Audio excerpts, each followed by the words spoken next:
I'll be direct with you. I'll be. We don't want to hear the Jim Crow stuff.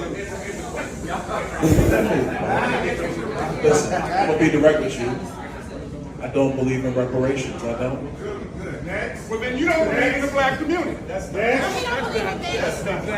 I will tell you, brother, in the hat with the glasses on, that's not true. What I will tell you is that there's a Blessed risings, good afternoon or good evening, depending on where in the world you're tapping in from. You got to keep in mind that Keep It P podcast is a global show. And today on this episode of Reparations Cut the Check, we will be discussing Mr. Anti-Reparations Tether Byron Donalds and his opposition to FBA justice. We will be discussing that and more after these brief messages. I got the PayPal, Cash App, Zelle, Chime. Hope you got yours, cause I got mine. I'm talking Payoneer, Netspend, Venmo, Stash. Too many ways for you to run my cash. And we're back. Let's pick up where we left off. And Trump. Dr. King said at the tail end of his life, he said, we're going to Washington to get our check. You understand? So now, what is your position on reparations? Thank you. Great question. Thank you. We can all be quiet and let them answer. Thank you. Thank you. This is what we should be asking all the candidates. This is what you should be asking non-FBA people to see if they're even cool or not. This is what we should be asking people we should spend our money with. How do you feel about reparations? What do you think? First of all, I'll be direct with you. We don't want to hear the Jim Crow stuff. And I'm not going to stop it again. I'm going to let it play all the way through, and then I will dig deep into it. It's going to pain me. There's going to be many spots that I want to say something. You guys feel free to hop in the comments. Let me know what y'all think. We're live right here. Tap on in. Let's talk about it. And don't forget the tether part of this too. My man's a tether. He's going to come from the tether angle and let you know. Pay attention. I'll be. We don't want to hear the Jim Crow stuff. Listen, I'm gonna be direct with you. I don't believe in reparations. I don't. Well, then you don't believe in the black community. I will tell you, brother, in the hat with the glasses on, that's not true. What I will tell you is that there's a question if you're going to get into the full economics of reparations right now. Question number one, of all black people in the country, how many of them are actually descendants of slaves? Because you've had a lot of immigration over the last 100 years in America. Of American slavery. There was slavery in the Caribbean. The one brother came up, he said that he's first generation, the brother in the Kango, because his parents came from Jamaica. My grandmother is from Jamaica, so my grandmother's Jamaican. I know exactly what you're talking about. My mother was born in the United States. I'm born in the United States. So this is a fundamental question. You a black man, I'm a black man. Am I eligible for reparations right now? I would say the answer is no, I'm not. Because my family is from Jamaica. My father's Panamanian. His grandparents were born in Panama. My father immigrated to the United States. So does that make me eligible? So you got to go through all of that. That's step one. Step number two, slavery under federal law was ended in 1865. The Jim Crow era ended, obviously, with the 64 Civil Rights Act, the 65 Voting Rights, etc. The fundamental question is you've now had 3 generations of black people come up in the United States. As a black kid today, does he get reparations? Third question. Hold on now. Third question. You got a lot of other people in the United States. Asians, are they responsible for the cost of the slave trade? No, because they're of Asian descent. People of Indian descent. People who are Hispanic in the United States, the largest growing population in the United States. And of course, the dominant population is still the white population. But even in that, it's not just Southern whites that were plantation owners from their grandfathers. So if you're going to talk about reparations today, what you're talking about is taking money from other Americans, which quite rightly, the pain and the toil that did happen in America through slavery, through Jim Crow, but now you're asking Americans today and in the future to pay that bill. Is it that bill? Is it their bill, Americans today, to pay? I'll ask you a slightly different question. It's not reparations. It's about Joe Biden's student loan bailout. And I'm not going off, but it's a comparison point. 2/3 of the American people did not go to college. Is it okay for Joe Biden to say, well, we're going to forgive student loans, even though 2/3 did not go to college? It is now the debt burden of the 2/3 of the American people that did not go. I will tell you the answer is no. People may not like that, but that's the reality. And brother, I want to be respectful of you, because I understand the reparations argument. But we are now more than 150 years from the Emancipation Proclamation. We are easily 80 years from the end of the Jim Crow era. Who now? I just addressed it. I said no, and now I'm giving my answer. And here's the thing. So here's what I'm going to say, and I want to thank you for your service. Because what's coming up in the room is taking you too long to answer. Oh, I'm sorry. Do you want Vice President Harris to talk about Venn diagrams and then tell you, yeah, okay, yes? Is that what we're going to do? Do you want Joe Biden to not even be able to answer your question because he won't get into the details of this? Because the reality is you have a lot of people who will throw out talking points because it sounds good, because they want your vote, but they're not going to do what's necessary to make sure that you're successful in this country.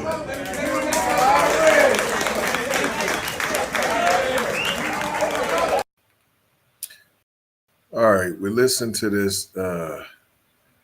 We done listened to fam. All right, okay, so we heard what he had to say. Now, I have a couple things. First of all, he went to questions. They asked you about reparations, and you had questions. That's what happened. You had questions. That's what happened. So you answered a question with a gang of questions. You asked me a question and I'm answering it. No, you didn't answer it, fam. You didn't answer it, fam. That's not an answer, actually. You didn't answer it, actually. That's not what happened. You started asking questions. That's what you did. You asked questions. So you answered a question with a question. Right? That's all you did was you started asking questions. And then you're worrying about who should be responsible for a debt that they didn't incur. Isn't that what happened when you have police brutality, right? Them lawsuits. Or what about when a congressman has a sexual assault or a lawsuit, right? One of them sexual assault joints, harassment, right? Who pays that? Should they be responsible to pay that? I don't hear none of that, right? When you got corporation bailouts, who pays that? And the government bails them out. Who pays that? But you're not worried about when we're paying debts that we didn't have nothing to do with, right? All the government overspending. Who pays for that? When you get your room at the White House remodeled, when you have $50,000 drapes, who pays for that? So don't start talking to me about who's responsible for what payment and who should be responsible to pay whatever. Everybody who has benefited off of the blood, sweat, and tears. And if y'all didn't know, that's Byron Donalds, Mr. Anti-Reparations. Who is he? He's a Republican congressman from Florida. And he's made one thing abundantly clear. His loyalty lies with the immigrant agenda, not with the descendants of enslaved Black Americans. As a first-generation American born to Caribbean immigrant parents, Donalds has consistently positioned himself as a staunch, staunch opponent. Staunch. I mean, aggressive That means stomp down, opponent of reparations. He's totally against it for foundational Black Americans, right? He continuously rejects our justice claim. And it's not just political, it's personal. You can look at the multiple videos that we've done on FAM and other tethers to let you know that it's personal. He doesn't share the FBA lineage, and it shows in his dismissive attitude towards the struggles of the people who built this country. But he's just worried about himself and his people. And then when we start worrying about ourselves and our people, then we're being divisive. Who is Byron Donalds? Besides being AKA Mr. Anti-Reparations, he's also the Tether mouthpiece for anti-reparations rhetoric. When the topic of reparation arises, Donalds doesn't just oppose it, he goes out of his way to parrot every anti-Black talking point designed to undermine the discussion. His arguments follow the same tired playbook used by those who benefit from FBA erasure. We've also did an episode called the Tether Playbook. You guys should go check that out, right? And all these videos that you see that we post and what have you, you can go to Von Savage Media and you can find them all there. Slavery was a long time ago. And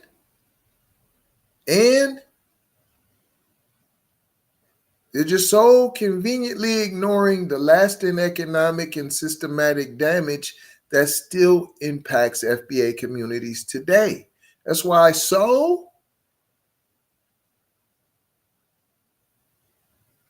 reparations aren't fair to people who didn't own slaves, as if generational wealth built off stolen labor didn't shape America's current racial wealth gap.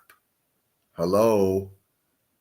Black people just need to work harder. You mean FBA people really just need to work harder, because you guys have already you come in the door benefiting off of the work that's already been laid that we didn't get paid for, right?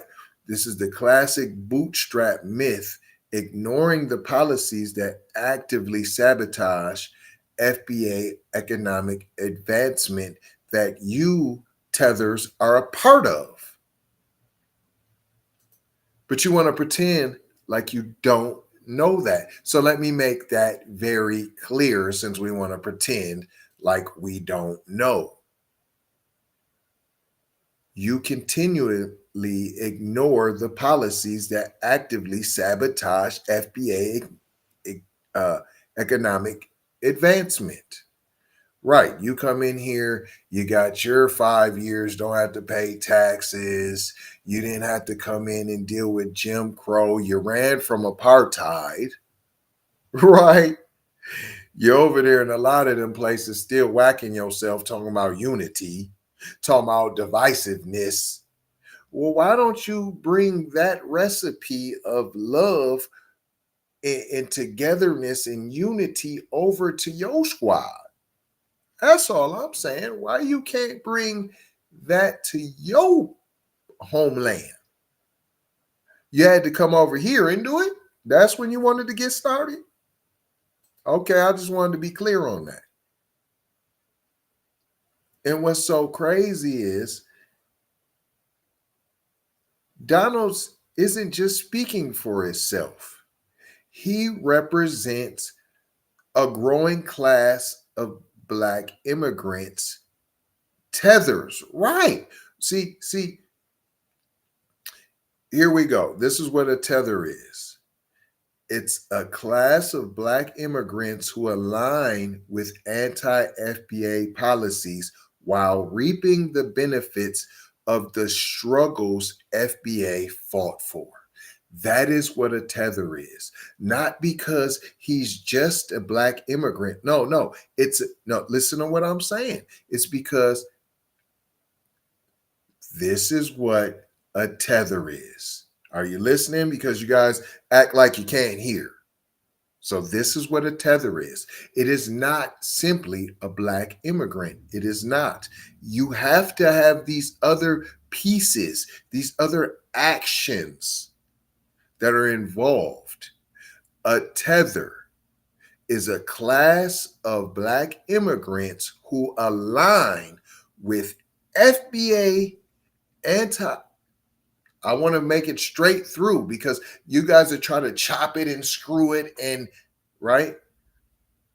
Tether. Definition of a tether. Take two.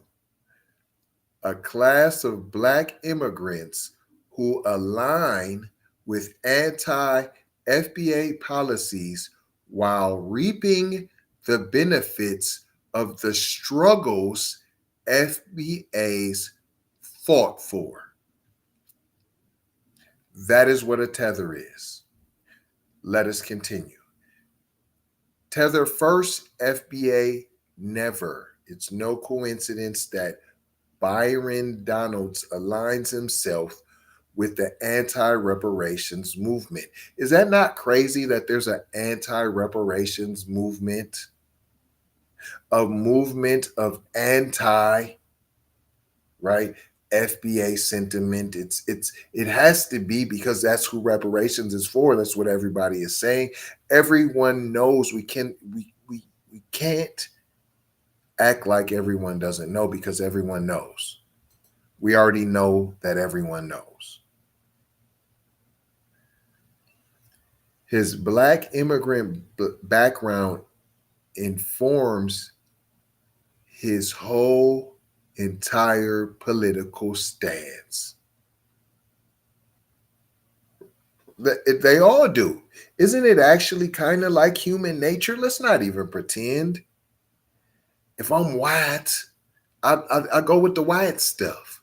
All while pretending, here's a little bit for everybody in there. But you're always going to have a self-preservation. That's why they don't want FBAs and even politics at all, because human nature, once they get in, right, because they know human nature is going to turn on and you have a thing called self-preservation. Democrats do it, Republicans. That's why it's not in Democrats. It's not in there for them to continue to do stuff for us. We've done enough for you, right? We've done enough for you. It's not our fault that you let the tethers get in there and the white women and take affirmative action from you, right? Because it never was for us, right? It just was the illusion that is for you. That's all. That's all. And within his political stance, it's one that prioritizes being accepted by white conservatives over advocating for FBA justice. The truth is, many tethers,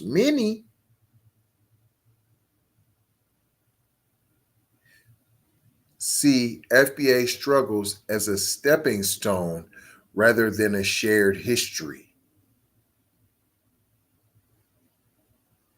right? Because they benefit. This is why I say shared history, because you still, even as he said, you got 150 years, right? So you have some time, it can even say 100 years, right? So you have some time of a shared history where you was benefiting off of things that were supposed to benefit us. And then you want to act like we didn't do nothing when all along you know that they were hard won and fought by FBAs, right? Any type of black political power, we jumped in there and was doing all of that, and then when they found out, like, oh, hold on, we got to sub them out. And you let them. And you let them, while you're actively working to deny us the justice we're owed. You actively do that. And it's not just him. That's why it's Tethers. It's just not just him. Because if you look at it, Donald's political rise mirrors that of other anti-FBA tethers like Kamala Harris, Barack Obama, Mia Love, individuals who have leveraged Black American struggles to gain power only to turn their backs on FBA once they secured their positions, right? We've seen this before. See, everybody's afraid of reparations, this debt that must be paid. See, you want to try to form it as some sort of handout, but it's really about justice, a debt that's owed, a compensation that's owed by the United States and other groups for your past wrongs. And the United States has no problem compensating other groups for past wrongs, right? Japanese Americans for internment camps for them 2 seconds. Holocaust survivors, even though y'all didn't bust a move with that, right? You had nothing to do with that. But you ain't mind giving no financial support. And even slave owners, you've paid reparations to for losing of said property, right? Right? But when it comes to FBAs, politicians like Byron Donald suddenly claim reparations are impossible, unfair, unnecessary. Can you see how blatant the hypocrisy is here? Can you see? And what it is everybody's mad because we're out here exposing tethers. We're out here exposing you. You two-faced Negroes, half-baked bushmeat eating Negroes. Yeah, you Byron Donalds. See, he thinks he's securing his political future by rejecting reparations, but history will remember you as a tether, sir. That's all. A true tether, the exact definition of a tether, who put self-interest over justice. See, his disdain for FBA is obvious, and his opposition to reparations is just one piece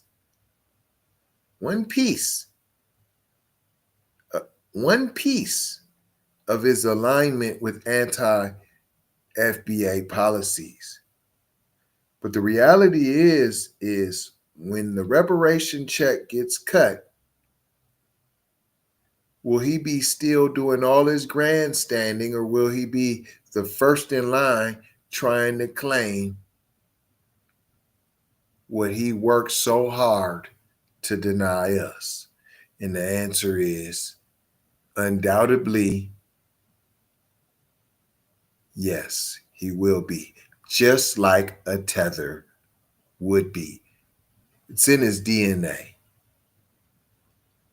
It's in his DNA. But I'm not going to hold you, people. I'm just going to mold you, fold you, and scold you about being off code. Going to leave you with 4 words, as we always do around this time. Subscribe for the vibe, like for the spike, comment your vomit, and share if you care, if you dare to get Black empowerment everywhere. We're on all of the platforms: Spotify, Apple, YouTube, Twitter, Instagram, TikTok, Snapchat, Facebook. Come and take a look. You might get hooked. Don't get shook by those fake Keep It P podcasts that are out there. Low love, peace, blessings, and maloha. I gotta go ha for show ha. You already know ha. Big brother, light bright, supremo, my T. Signing off. I got the PayPal, Cash App, Zelle, Chime. Hope you got yours, cause I got mine. I'm talking Payoneer, net spend, Venmo, stash. Too many ways for you to run my cash. Check reparations, check reparations, check reparations, check reparations, check reparations, check